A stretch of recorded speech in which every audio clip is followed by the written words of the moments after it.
जीव और अजीव। अब हमको काम इन दो तत्वों पे करना है, जीव और अजीव। 9 तत्वों में हम जीव, अजीव, पुण्य, पाप, आश्रव, संवर, निर्जरा, बंध और मोक्ष, है ना।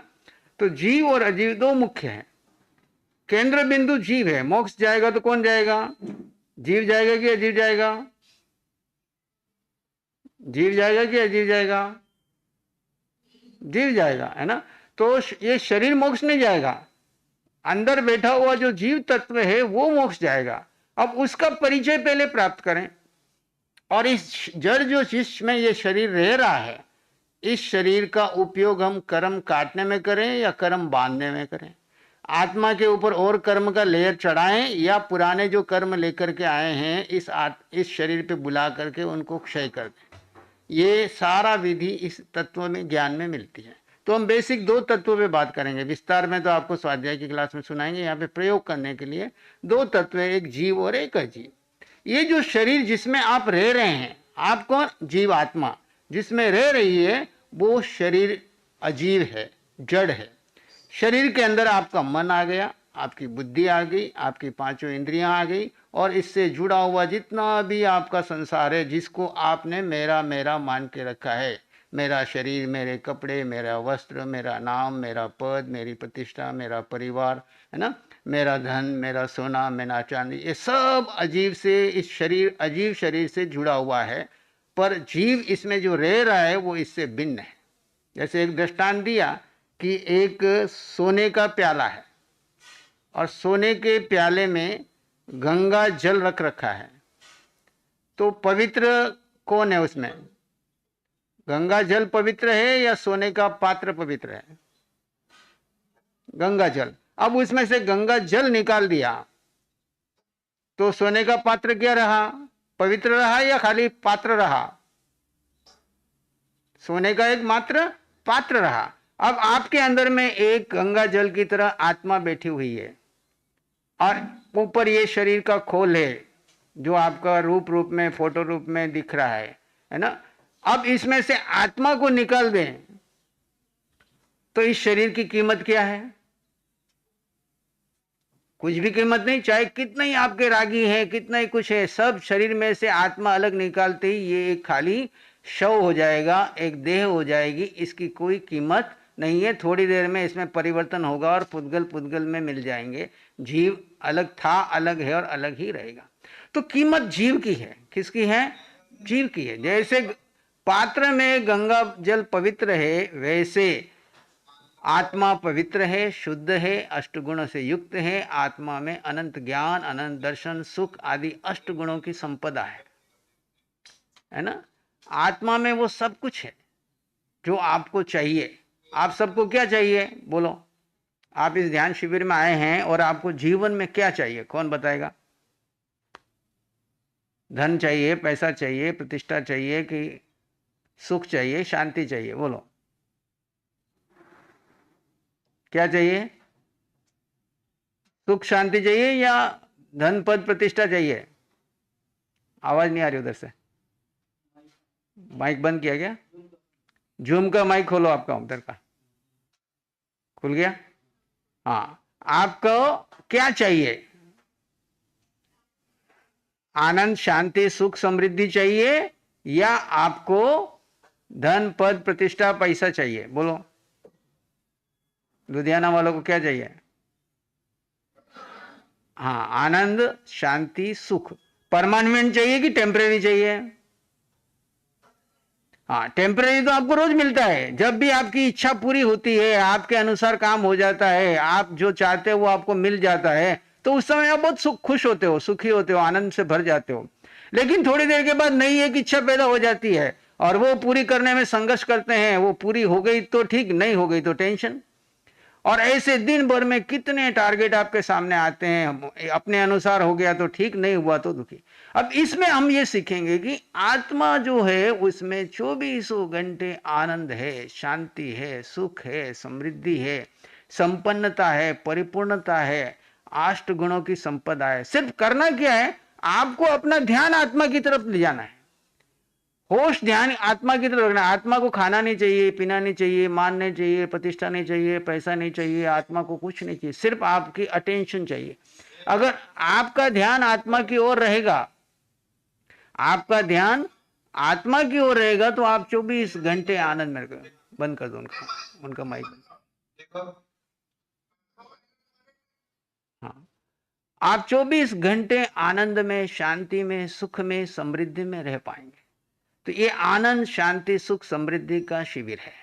अब उसके लिए तरीका क्या है?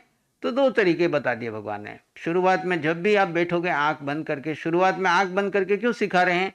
कि बाहर देखते हुए मन को अंदर में जाना कठिन है, तो 5 इंद्रियों के रास्ते हमने बंद कर दिए। आंखें बंद है, कान से सिर्फ अर्यंत वाणी सुन रहे हैं, और नाक से कोई सूंघने जैसा यहाँ विषय नहीं है, खाने का कोई विषय नहीं है, स्पर्श का कोई विषय नहीं है, तो 5 इंद्रियों के विषय बंद हो गए। अब रहेगा खाली सिर्फ मन, है ना। आंख बंद की, अभी आपने ध्यान में बैठे तो कितना मन में क्या क्या चल रहा है आपको दिखाई पड़ा कि नहीं पड़ा, है ना। तो दिखाई पड़ा मतलब आपको ज्ञान हुआ। ये ज्ञान किसको हुआ? आत्मा ने देखा कि मन में इतने विचार भरे हुए हैं, वो आ रहे हैं और जा रहे हैं, आपको टिक के बैठने नहीं देते, आपको आत्मा में स्थिर रहने नहीं देते, क्योंकि मन में हमने जितना आज से पहले देखा, सुना, पढ़ा, अच्छा बुरा किया, क्रिया प्रतिक्रिया की, वो सब मन के अंदर में इकट्ठा करके रखा हुआ है। अब वो जैसे ही आप शांत बैठते हैं, ध्यान में बैठते हैं, तो वो निकल के आता है, और आपको लगता है मन तो लगता ही नहीं, क्या ध्यान करना, छोड़ो, माला कर लेते हैं, जप कर लेते हैं, भक्तामृत कर लेते हैं, उसमें मन तो लग जाएगा, लेकिन मन के पार जाकर आत्मा में नहीं जा पाएंगे। मन को लगाने के लिए तो आपको दुनिया भर के, आज की तारीख में आपके पास आलम्बन है, मोबाइल है, टीवी है, अन्य चीजें हैं, है ना, जिनको अंदर आप मन लगा सकते हैं, लेकिन मन के पार जाकर के आत्मा तक पहुंचना, उसमें बाधक है सिर्फ आपका मन और कुछ नहीं। दूसरा आएगी आपकी बुद्धि। मन और बुद्धि, ध्यान के बीच में इन दोनों को अगर आप गौण कर दोगे, तो शुरू शुरू में तो सारे विचार निकल निकल करके आएंगे, आपने उसको रोकना नहीं है। भरा हुआ है तो खाली होना है। जब खाली होगा थोड़ी देर में, तो आपको लगेगा कि चित्त बिल्कुल शांत और समाधिस्थ हो गया। तो उसके लिए 2 आलम्बन दिए। आते जाते श्वास को देखो, श्वास आ रहा है, जा रहा है। सबका श्वास आ रहा है कि नहीं आ रहा है? आ रहा है ना। बिना श्वास के तो कोई नहीं है। इसमें हमने कोई प्राणायाम नहीं करना है, कोई जोर से सांस नहीं लेना है, धीरे से सांस नहीं लेना है। जैसा सांस आ रहा है, जा रहा है, सिर्फ अटेंशन उधर देनी है। मन को श्वास में लगा दिया तो आपको दिखेगा मन के अंदर में क्या चल रहा है। जैसे ही मन में कोई विचार आएगा जाएगा, आए तो आने दो, जाए तो जाने दो, उसको ना अच्छा मानना है ना उसको बुरा मानना है। जैसे एक समुद्र के ऊपर लहरें उठती है और चली जाती है। अब लहर ना कोई अच्छी है ना कोई बुरी है, लहर लहर है, आती है और चली जाती है। ऐसे ही मन में जो हमने भूतकाल में विचार भरे थे, वो निकल के आ रहे हैं और जा रहे हैं। थोड़ी देर में आप देखोगे धीरे धीरे विचारों की गति कम हो जाएगी, विचार शांत हो जाएंगे, और जैसे ही विचार शांत हुए, शून्य में आए, और वहीं आपका ध्यान लगना शुरू हो जाएगा। जब आप ज्ञाता दृष्टा भाव में देख रहे हैं, तब भी आपके अंदर से, क्योंकि देखने जानने वाला कौन है? मन नहीं है, बुद्धि नहीं है। मन और बुद्धि और शरीर में जो भी आपको वेदना हो रही है, बेचैनी हो रही है, घबराहट हो रही है, उठने का मन कर रहा है, सबको देखने जानने वाला कौन है? देखने जानना किसका गुण है? ये देखने जानने का गुण आत्मा का है। आत्मा ही जानती है, देखती है। शरीर में, जड़ में कोई आत्मा नहीं है, तो जड़ में देखने जानने की क्षमता नहीं है। तो मन में जो हो रहा है, बुद्धि में जो हो रहा है, आत्मा सब देख रही है, जान रही है, पर कोई रिएक्शन नहीं करती, ना अच्छा मानती है ना बुरा मानती है। जैसे लहर लहर है, आती है और जाती है, कोई ऊंची आ रही है, कोई नीची आ रही है, कोई हल्की आ रही है, कोई भारी आ रही है, लेकिन आप केवल दृष्टाभाव से देखते हैं तो आपको समुद्र देखने का आनंद आ रहा है, लहरों से आप उलझ नहीं रहे। ऐसे ही जैसे आप मन में आ रहे विचारों को दृष्टा भाव से देखेंगे, यानी आत्मा देखने वाली है, जानने वाली है, साक्षी हैं आप, तो धीरे धीरे आपके विचार खाली होते जाएंगे, खाली होते, नए आप भर नहीं रहे, पुराने खाली हो जाएंगे। और जैसे ही बीच में गैप आएगा, कुछ क्षण के लिए कोई विचार नहीं है, कोई संकल्प विकल्प नहीं है, बुद्धि का कोई प्रयोग नहीं करना है, कोई माला मंत्र जाप नया कुछ नहीं करना है, तो आपका चित्त जो शांत होगा, वो शांति है जो वो आत्मा का स्वभाव है। वो आनंद जो है वो आत्मा का गुण है। आनंद हमारा स्वभाव है, यानी आत्मा का स्वभाव है। ज्ञान हमारा गुण है, जानना देखना आत्मा का गुण है। आनंद हमारा स्वभाव है, शांति हमारे भीतर है, ज्ञान हमारा गुण है। और ये आत्मा जब स्थित रहती है तो देखती रहती है, जानती रहती है, और इसे धीरे धीरे प्रयास करें। अब ये तो हो गया स्टार्टिंग के लिए। अब हमको तेज गति से जाना है तो उसके लिए क्या करना, आपको एक और आलम्बन दिया, सोहम। सोहम का मतलब है कि मैं आत्मा हूं। तो यहाँ पे जितनी महिलाएं बैठी है, बहनें बैठी है, सभी आत्मा है कि आप अकेले आत्मा हो? सब में आत्मा है। बिना आत्मा के कोई भी यहाँ है नहीं। तो सभी की आत्माएं कैसी है? एक समान है। न कोई छोटी है, न कोई बड़ी है, न कोई ऊंची है, न कोई नीची है। हाँ, आपके कर्म के अनुसार कोई धनवान हो सकता है, सुंदर हो सकता है, कुरूप हो सकता है, गरीब हो सकता है, वैसा हो सकता है, लेकिन आत्म दृष्टि से कोई फेर नहीं है। अरिहंत भगवान में भी वही आत्मा है, सिद्ध भगवान में भी वही आत्मा है, आपके माता पिता में भी वही आत्मा है, आपके पति में भी वही आत्मा है, आपके परिवार में जो काम कर रहे हैं उनमें भी वही आत्मा है। आत्मा की दृष्टि से कोई अंतर नहीं है, हम सब एक समान है, कोई छोटा नहीं, कोई बड़ा नहीं। इसको कहते हैं सोहम। सोहम से हमने समान रूपता देखी। अब हमारी दृष्टि में हम जिधर देखें उधर आत्मा देखनी। अब पृथ्वी में भी आत्मा, पानी में भी आत्मा, अग्नि में भी आत्मा, वायु में भी आत्मा, वनस्पति में भी आत्मा, दो इंद्रिय वाले जीवों में भी आत्मा, चींटी में भी आत्मा है ना, मक्खी मच्छर में भी आत्मा, सब जानवरों में भी आत्मा, तिरंज में, मनुष्य में, देव में। तो सभी आत्माएं कैसी है? मेरे जैसी है।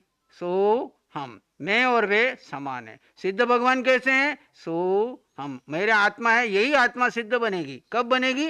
जब इसके ऊपर के कार्बन शरीर को मैंने हटा दिया और हर समय में आनंद में, शांति में रहने लगे। नए कर्म मैंने बांधे नहीं, पुराने कर्म आए और मैं स्वभाव में शांत रहे तो वो कर्म क्षय होते गए, क्षय होते गए। भगवान ने अभी बताया कि बंध का रास्ता भी एक ही है, क्षय का रास्ता एक ही है।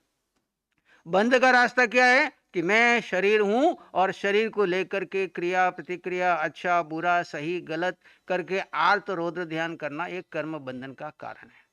और कर्म क्षय का कारण विधि क्या है? अपने को आत्मा मान करके आनंद रूप और शांति पूर्वक अपनी आत्मा को आत्मा में स्थिर रहना, निर्विचार रहना, निर्विकल्प होना, होकर के कोई विचार करना नहीं, बुद्धि से कोई संकल्प विकल्प करना नहीं। और धीरे धीरे अब आपका मन जैसे जैसे खाली होता जाएगा, भीतर शांत स्थिति आती जाएगी। जब जब आप शांत स्थिति में रहोगे, चाहे आंखें बंद हो चाहे आंखें खुली हो, उस समय में आप कर्मों को क्षय कर रहे हैं, आप कर्म की निर्जरा करते हैं और आप मुक्ति की ओर बढ़ते हैं। तो ये विधि श्वास और सोहम, श्वास में हम आते जाते श्वास को देखते हैं, देखते देखते चित्त शांत होगा, हल्का होगा और खाली हो जाएगा।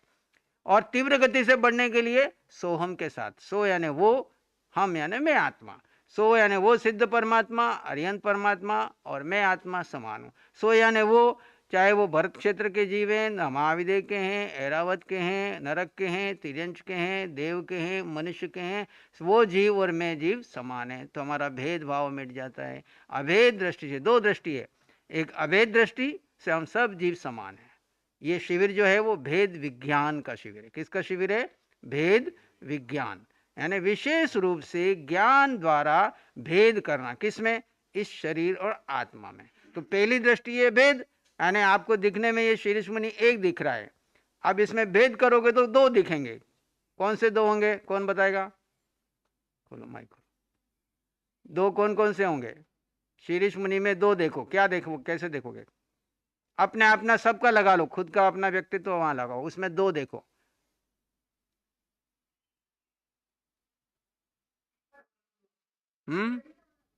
शरीर और आत्मा, यानी शरीर से शीर्ष मुनि आपके सामने बैठा है, लेकिन दृष्टि से हमने देखा तो इसके अंदर आत्मा है। अब हर एक अपने अपने अंदर देखो, अपने में भेद करो।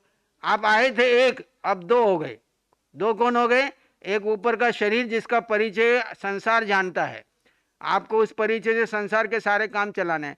एक अपने अंदर बैठा हुआ आत्मा जो आप खुद जानते हो, खुद पहचानते हो। तो मैं आत्मा हूं और अंदर आत्मा बैठा है, ऊपर शरीर एक्टिंग कर रहा है, जो जो जरूरी रोल आ रहा है कर्म के अनुसार, जो जो रोल मिलता है वो पूरा करता है, लेकिन आत्मा को भूलता नहीं है। क्योंकि आत्मा के बिना शरीर की अंगुली भी नहीं हिल सकती, कोई भी कार्य नहीं हो सकता, श्वास भी नहीं आ सकती। आत्मा है तो सब है। तो आत्मा और शरीर दो, जब भेद करने के कहें तो दो टुकड़े करना, शरीर अलग आत्मा अलग। अब इस शरीर के ऊपर कोई कर्म निकल करके आया और आप आत्मा अपने स्वभाव में रहते देखते हैं, तो आपको वेदना नहीं होगी, पीड़ा नहीं होगी, बल्कि सुख का अनुभव होगा।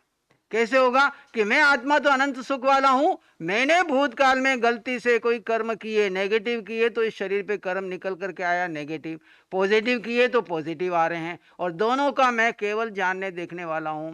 अब इस कर्म को मुझे खाली करना है कि आगे ले जाना है, फॉरवर्ड करना है कि यहीं पे क्षय करना है? बोलो, यहीं पे क्षय करना है। तो क्षय की विधि क्या है? शांत भाव से उसको स्वीकार लो। पॉजिटिव है तब भी स्वीकार है, नेगेटिव है तब भी स्वीकार है। अब इसके ऊपर रिएक्शन करेंगे, अच्छा बुरा करेंगे, सही गलत करेंगे, तो आपको नया कर्म बंधन होगा, जिसको हमारे यहाँ पे कहा आर्त ध्यान रोध ध्यान। आर्त रोध ध्यान यानी क्या? पुद्गल का ध्यान करना, शरीर का ध्यान करना। पुद्गल यानी क्या? जो सड़ता है, गलता है, बदलता है और जो दिखता है, जिसमें वर्ण है, गंध है, रस है, स्पर्श है। हमारे शरीर में वर्ण है, रूप दिख रहा है, गंध है, स्पर्श है, ये और ये प्रतिपल प्रतिक्षण बदल रहा है। ये इस पुद्गल का जितना ध्यान करते हो उतना आर्तो ध्यान है। अब बताओ, जब से जन्मे तब से किसका ध्यान कर रहे? पुद्गल का कर रहे कि आत्मा का कर रहे? बोलो। पुद्गल का, खुद के लिए भी और सामने वाले में भी। जो भी आपके रिश्तेदार हैं, परिवार है, बच्चे हैं, सबको आप पुद्गल का ध्यान करा रहे कि आत्मा का ध्यान करा रहे? सबको पुद्गल का ध्यान। अभी खुद भी आर्तो ध्यान कर रहे हैं, दूसरों को भी करा रहे हैं। अब यहां पे क्या होगा? दृष्टि बदलते ही बदलना है कि मैं भी आत्मा हूं, तो सामने वाले परिवार के 4 सदस्य हैं, 10 सदस्य हैं, उनमें भी आत्मा के दर्शन करता हूं। जब भी अभेद दृष्टि से देखोगे, सब में आत्मा के दर्शन करो। उनके पुद्गल को व्यवस्थित करेंगे, लेकिन ये ध्यान है कि ये इनके शरीर की सेवा हो रही है, पर ये आत्मा और मैं आत्मा एक समान हूं। अब पुद्गल को लेकर के चिंता नहीं, पुद्गल को लेकर के चिंतन नहीं। व्यवस्था के लिए पुद्गल अपना काम करेंगे, शरीर खाने के समय खाना भी खाएगा, बैठने के समय बैठेगा, सोने के सोएगा, लेकिन ये भान है कि ये सब शरीर की व्यवस्थाएं चल रही है। मैं जो आत्मा का इससे कोई वास्ता नहीं, मैं भिन्न था, भिन्न हूँ और भिन्न ही रहूँगा। ये शरीर और आत्मा का भेद विज्ञान का शिविर है। अगर आपको ये भेद करना आ गया तो जीवन के किसी भी मोड में आप कभी दुखी नहीं होंगे। जब भी कहीं हुआ उसी समय उपयोग लगाता हूँ, मैं कौन हूँ, अपने आप को याद कर लो, मैं तो एक शुद्ध आत्मा हूँ, ये शरीर भिन्न है। अब कहीं पे नेगेटिव कर्म आ रहे हैं, नेगेटिविटी तैयार हो गई है, तो आप अंदर से होश में आ जाओ। बोलने की जरूरत नहीं है, गुप्त ज्ञान है।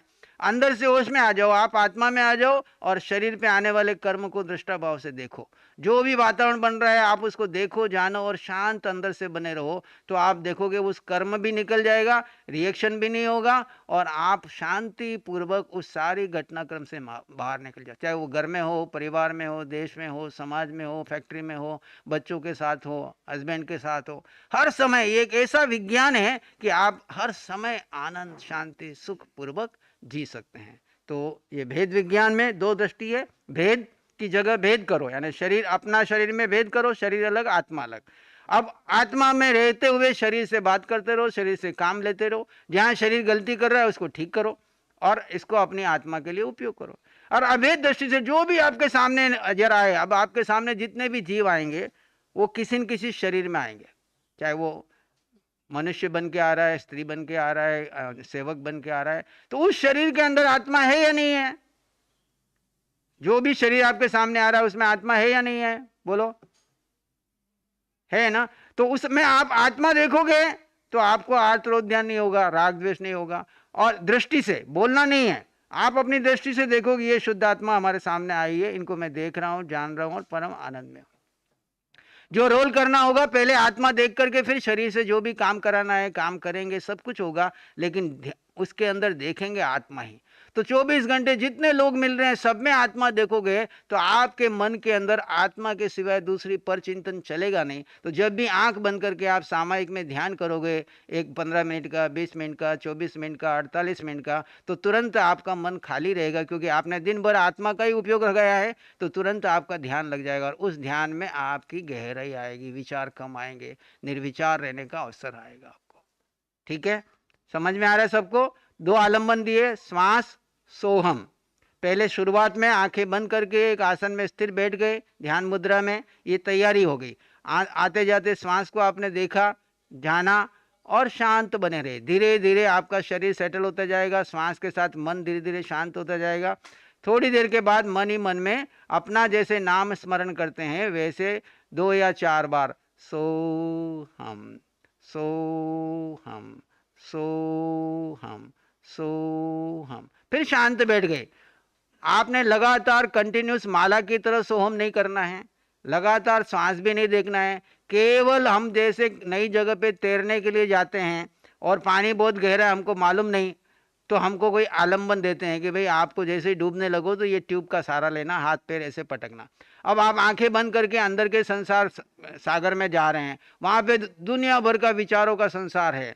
उसमें अगर आप विचारों में खेलेंगे तो फिर ध्यान नहीं हुआ, आप कुछ और ही कर रहे हैं। लेकिन जैसे आप विचारों के पीछे जाने लगे, विचारों से बाहर आने के लिए आपको दो आलम्बन दे दिए, आते जाते श्वास को देखो और मन ही मन में सो हम, सो हम। फिर शांत हो गए तो कुछ नहीं करना, ध्यान यानी कुछ नहीं करना, न मन से, न वचन से, न काया से। ठाणेनम, काया से स्थिर हो गए, मौनेनम, मौन हो गए, और जानेनम, अब अपनी ही आत्मा का साक्षी में ध्यान कर रहे हैं। जो अंदर दिख रहा है उसको गौण कर रहे हैं, उसको महत्व नहीं दे रहे हैं, तो आता है और चला जाता है, आता और चला जाता है। धीरे धीरे वो जब खाली हो जाता है, जब वो आप जा रहे हैं आ रहे हैं, आप कोई रिएक्शन नहीं कर रहे, तभी आपका ध्यान चल रहा है। और जब बिल्कुल शून्य में हो गए तो आपका उस समय शून्य का ध्यान, गहरा ध्यान प्रारंभ हो जाता है। ठीक है,